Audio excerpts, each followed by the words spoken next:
La palabra de Dios contenida en este libro es la verdad que acepto creer, es la enseñanza que me comprometo a seguir y es la esperanza que me atrevo a confesar. Nada me impide recibirla, nadie me evitará que la haga parte de mi vida y por ningún motivo dejaré de proclamarla. Estoy aquí para leerla, oírla y vivirla diariamente. Amén. Señor Santo, habla en nuestras vidas, por favor, bendícenos según necesitamos hoy. Te lo pido en Cristo Jesús. Amén. Amén. Vamos a la palabra, hermanos, y estamos en una serie, recuerdan ustedes, una serie que se llama Ponle sabor a la vida. Y estamos en la carta de alguien a los Hebreos, capítulo 11, versículos 23 a 27, pero hemos culminado ya este pasaje, pero vamos a añadirle otro pasaje ahora, otro pasaje, el que sigue precisamente, en donde se sigue hablando de Moisés, que hizo cosas por la fe. Pero leamos este por principio. Por la fe Moisés, cuando nació, fue escondido por sus padres por 3 meses, porque le vieron niño hermoso y no temieron el decreto del rey. Por la fe Moisés, hecho ya grande, rehusó llamarse hijo de la hija de Faraón, escogiendo antes ser maltratado con el pueblo de Dios que gozar de los deleites temporales del pecado, teniendo por mayores riquezas el vituperio de Cristo que los tesoros de los egipcios, porque tenía puesta la mirada en el galardón, y por la fe dejó Egipto, no temiendo la ira del rey, porque se sostuvo como viendo al invisible. Hebreos 11, 23 al 27. Como hemos dicho, ponle sabor a la vida es una expresión que usamos para decirle que a alguien le ponga alegría, pasión, entusiasmo. Lo contrario sería vivir desabridamente o vivir sin ánimo, sin aliento, sufrir la vida en lugar de gozarla. Ahora, leamos otro pasaje, lo leímos la semana pasada ya, pero otra vez que habla de este mismo tema, porque todo lo que Dios creó es bueno y nada es de desecharse. Si se toma con acción de gracias, dale gracias a Dios por la vida, por los momentos, como dice Santiago Benavides, ¿verdad? Por los momentos tristes, por los momentos alegres, pero vivamos para Dios. Ahora bien, hemos dicho que este pasaje del autor o la autora de la carta a los Hebreos habla de los hombres de la fe. Por la fe fulano dijo esto, por la fe hizo aquello, y nos hemos enfocado en Moisés y nos hemos enfocado en él.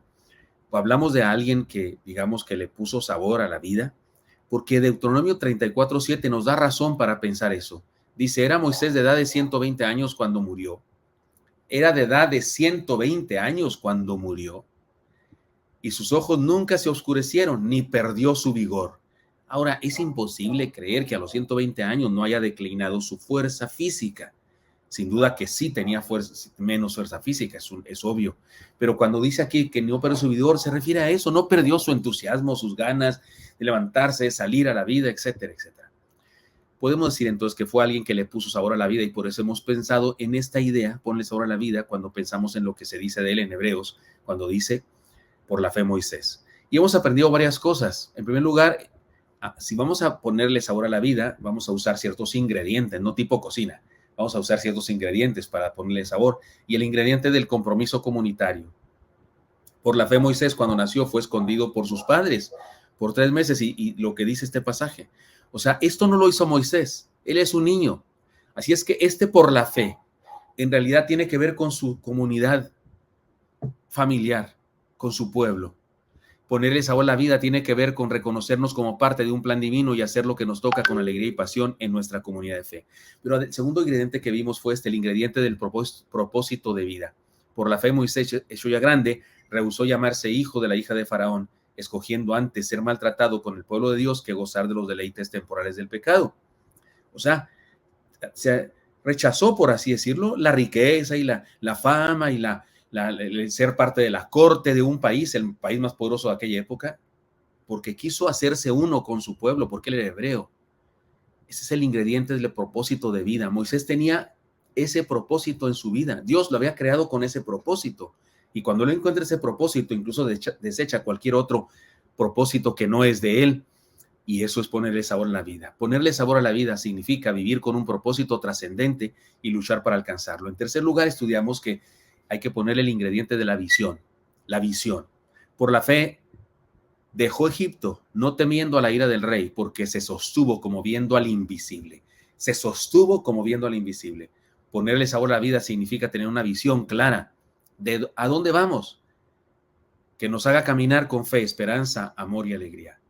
Y a partir de hoy, hermanos míos, añadiremos algunos otros versículos, 2 en particular, que nos presentan otros ingredientes. Leámoslos, estos que faltan. Por la fe celebró la Pascua y la aspersión de la sangre para que el que destruía a los primogénitos no los tocase a ellos. Por la fe pasaron el Mar Rojo como por tierra seca, e intentando los egipcios hacer lo mismo, fueron ahogados. Abordaremos estas nuevas enseñanzas. He aquí la enseñanza de hoy, el ingrediente de la adoración, el ingrediente de la adoración. Por la fe celebró la Pascua y la aspersión de la sangre para que el que destruía a los primogénitos no los tocase a ellos. Aquí el autor o la autora de la carta a los Hebreos nos está diciendo un detalle más de Moisés. Ahora hizo otra cosa por la fe, celebró la Pascua, estableció Dios en el pueblo hebreo la Pascua y usó a Moisés para hacerlo. Para entender la enseñanza, debemos entender la celebración. La celebración de la Pascua fue la última plaga para Egipto y la primera bendición de libertad para los hebreos. Me gusta decir eso. Fue la última plaga para los egipcios, pero fue la primera gran bendición de libertad para los hebreos, porque en esa Pascua fueron liberados. Y en esa Pascua los egipcios fueron disciplinados, experimentando muerte. Fue el último llamado al faraón al arrepentimiento y la primera confirmación del llamamiento a Moisés. El faraón no dejaba salir al pueblo, no los dejaba salir. Y ese fue el último llamado a faraón a arrepentirse y a dejar el pueblo salir. De hecho, esta vez lo dejó salir, pero después volvió a perseguirlo. Otra vez la burra al tiro. Pero este último llamado a faraón al arrepentimiento también fue la primera confirmación al llamamiento de Moisés. Dios confirmó a Moisés que él era su líder para el pueblo. Fue el juicio final para el imperialismo de Egipto, porque era un imperio aquel. Fue el juicio final para el imperialismo de Egipto y el desafío inicial para un pueblo libre, porque en la Pascua, en esa celebración de la Pascua, fueron liberados. Ahora, esto es muy interesante. Los elementos de la Pascua, las cosas que se hicieron en esa celebración, son enseñanzas, son manifestaciones de la gracia divina y son profecías y símbolos que declaran el plan de Dios. Por eso quiero que los analicemos uno a uno. En primer lugar, una entrega integral. El cordero debía ser sin defecto. Eso significa una entrega integral. No podían agarrar cualquier cordero de la manada. No, señor. Uno que estuviera herido, que tuviera una oreja gacha, que tuviera un pie chueco, que se hubiera quebrado. No, ese no servía. Debía ser un cordero sin defecto. Eso habla de una entrega integral. Habla de la perfección de la entrega del amor de Dios por nosotros y habla de Jesucristo. Es una profecía de la muerte de Cristo por nosotros. Él es el Cordero Pascual, ¿no es cierto? Así es que habla de la perfección de la entrega del Señor a nosotros. Pero también habla de la demanda de entrega de parte de los creyentes. También nosotros debemos ofrecer nuestra vida de manera perfecta, es decir, con todo el corazón. Además, otro elemento de la Pascua es al que llamo yo un amor que sufre.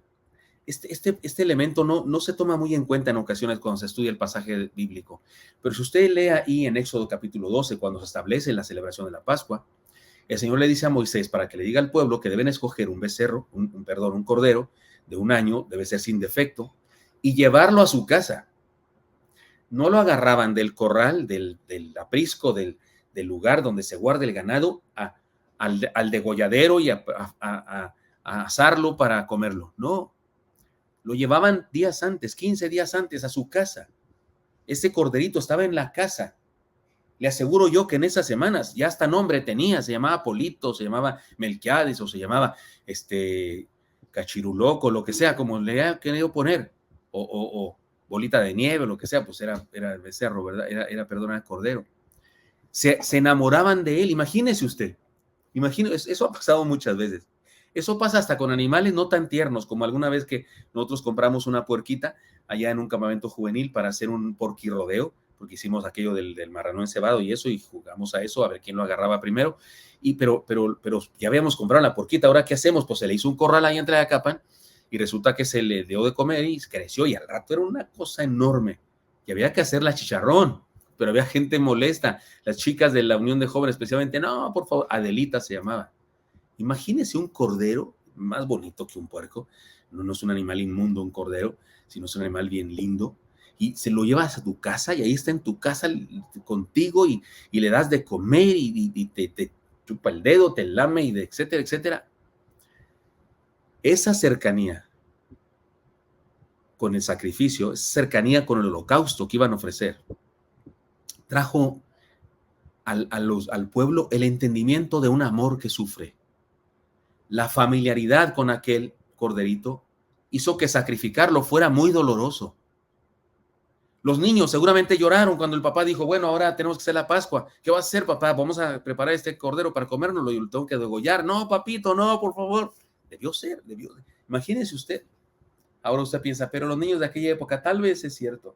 Tal vez eso era parte de la vida, pero estoy seguro que tenerlo ahí en casa fue, papá, mata a cualquier otro, ve por cualquier otro becerro, otro cordero de la manada, por favor, pero no este. Para que no olvidemos que la salvación es gratis, pero no barata. Es gratis para nosotros, pero no fue barata porque alguien dio su vida. Y si cuando celebramos la Santa Cena, que es el contexto de la Pascua, o cuando celebramos en la resurrección, en el viernes de crucifixión, si cuando celebramos las cosas que Jesús hizo por nosotros, experimentamos dolor, ¡qué bueno! Si experimentamos vergüenza, ¡qué bueno! Es parte del asunto aquí, la celebración de la Pascua. Debería de hacer ver al pueblo que el amor es algo que en ocasiones causa sufrimiento. Otro elemento de la celebración de la Pascua, una conciencia sabia. Se veía comer hierbas amargas, se comían con hierbas amargas. El reconocimiento de dónde lo sacó el Señor. Esas hierbas amargas le recordarían, el Señor se los dijo claramente, le recordarían su tiempo de esclavitud, el dolor que fue, lo doloroso que fue ser esclavos. Para que no olvidemos de dónde nos sacó el Señor. De repente hay cristianos que se creen la gran cosa, se creen la última Coca-Cola del desierto, se creen la divina garza envuelta en papel celofán, y se les olvida de dónde nos sacó el Señor. Y algunos andan criticando a los nuevos creyentes y criticando a los que todavía no han crecido y todavía no han elevado su nivel de compromiso y todavía están con todo y ramas, pues. Y hay quienes ven a los nuevos creyentes así con recelo, porque han olvidado de dónde salieron. De vez en cuando hay que comer hierbas amargas, hermano, para recordar de dónde nos sacó el Señor. Y luego otro elemento que nos habla de la santidad práctica, el pan sin levadura. No debían usar levadura cuando hicieran ese pan. El pan era menos esponjado, seguramente, pero era indispensable. ¿Por qué? Porque la levadura era harina de la anterior ocasión que hicieron pan, que se ponía en un lugar oscuro y húmedo y se hacía verde, se convertía en hongos que provocan así tipo, ¿cómo se llama? El leudar la masa. Pero el Señor le dijo que en ese día no comieran con levadura. La levadura simbolizaba entonces corrupción, contaminación. Así que fue un desafío a rechazar la contaminación de la sociedad. No se lleven a Egipto, era la idea de Dios. Salgan de Egipto y no se lleven a Egipto con ustedes. No se lleven ni sus dioses, ni sus ideas paganas, ni sus malos principios, ni sus costumbres. No se lleven nada. Sepárense, sean santos. Santidad práctica. El pan sin levadura. Y otro elemento, una obediencia expedita. Una obediencia que no tiene impedimento para realizarse. Debían comer preparados para la libertad. En las casas judías no se usaban zapatos. Ese día debían comer el cordero con zapatos puestos. Dentro de las casas, los hebreos se soltaban la ropa. Cuando caminaban por la calle, cuando caminaban a algún lugar, algún monte, la túnica se la levantaban y se la ceñían al cinto para tener los pies libres para caminar. Pero cuando entraban a su casa, se soltaban la túnica, porque cuando comían estaban acostados y era más cómodo estar tapados así. Pero ese día debían comer la comida, el cordero, con zapatos puestos y con la túnica remangada, porque iban a salir corriendo, iban a salir de inmediato a la libertad. Es decir, disposición para hacer y no solo decir. Debían tener disposición para ser parte del éxodo. Otro elemento que nos recuerda un acto de conversión. El sacrificio y la sangre en los dinteles. Debían sacrificar el cordero, derramar su sangre sobre un recipiente y luego tomarla con un hisopo gigantesco que fabricaban, por supuesto, con tipo antorcha, pero con una tela encima, llenaban de sangre y lo tenían que untar en los dinteles de su casa. ¿Quién sabe si alguno pensó, ¿y para qué hacemos eso? ¿Y eso qué es brujería o qué? Poner eso de la sangre, ¿eso qué tiene que ver? Como los que les molesta levantar la Biblia. Pues sí, ¿para qué levantó la Biblia? ¿Qué tiene de malo eso? Aquello era un símbolo. Aquello era un símbolo de algo importantísimo. Era un acto de fe. Hacerlo era declarar, creo eso. Era unirse a algo que Dios pensaba hacer. No declaración como que en nuestra boca hay poder. No, Señor, hay poder en Él. Y como Él ya lo dijo, cuando yo acepto lo que Él dijo, entonces me uno a su plan. Era una aceptación de la gracia de Dios y la esperanza de, de salvación, porque los iba a salvar Dios. Así que aquello fue una especie de conversión colectiva. Y por último, otro elemento de la Pascua, una fiesta de bendición. Fue una fiesta. El significado de la palabra Pascua es una palabra que significa algo parecido a pasó de largo, no llegó a mi casa. Porque salieron los egipcios al otro día después de esa noche tenebrosa salieron los hebreos después de esa noche tenebrosa para los egipcios. Y los hebreos se preguntaban unos a otros, ¿pasó? Pasak, dice la palabra hebrea, pasó el de largo. Sí, a mi casa no entró el ángel de la muerte. En mi casa no hay nadie muerto, en mi casa hay vida. Y fue una fiesta, el gozo de una vida nueva. Esto es la Pascua. Y el texto nos dice que por la fe Moisés hizo esa Pascua. Evidentemente Moisés fue el primero en vivir las demandas del Señor para el pueblo. Fue el primero. O sea, Moisés no podía esperar, hagan lo que yo digo, no hagan lo que yo hago. No, él hizo lo que le pidió al pueblo que hiciera también. Era el responsable de ser un ejemplo perfecto para todos.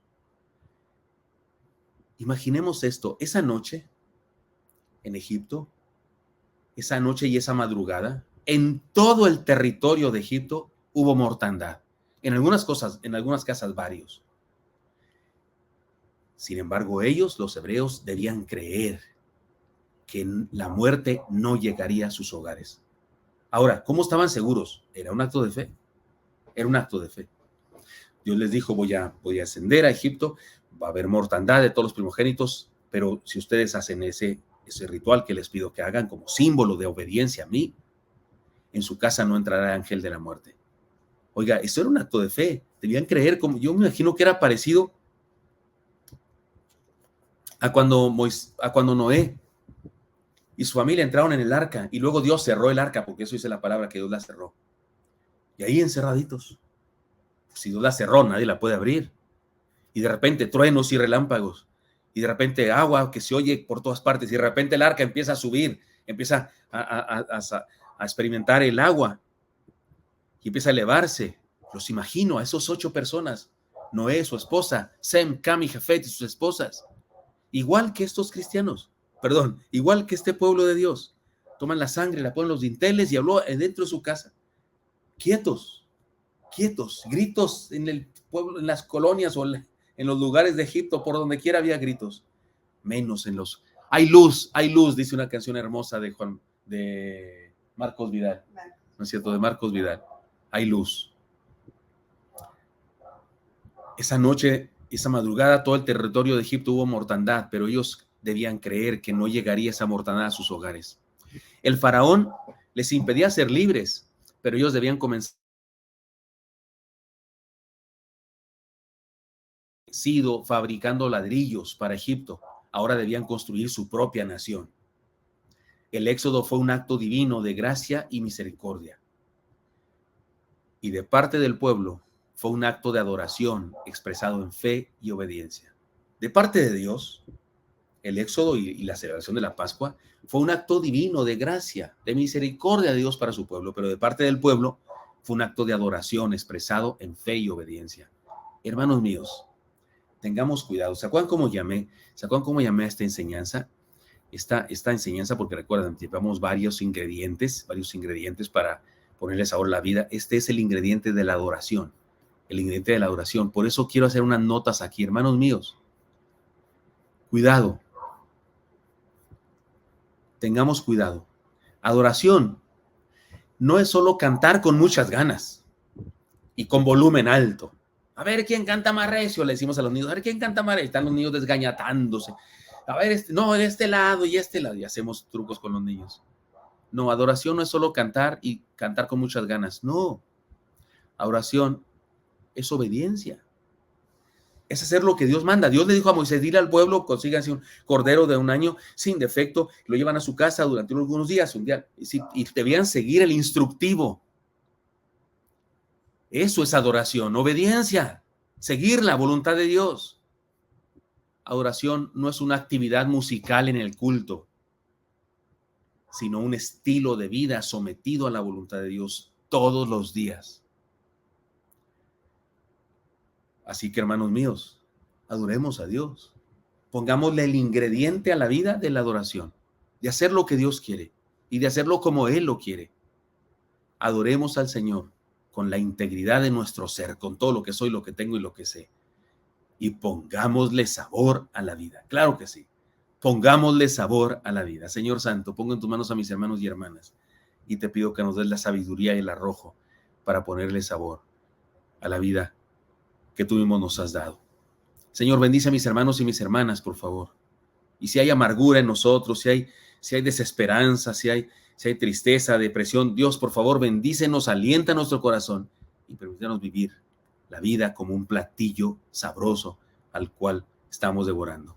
Bendice a mis hermanos y hermanas, te lo pido en Cristo Jesús. Amén.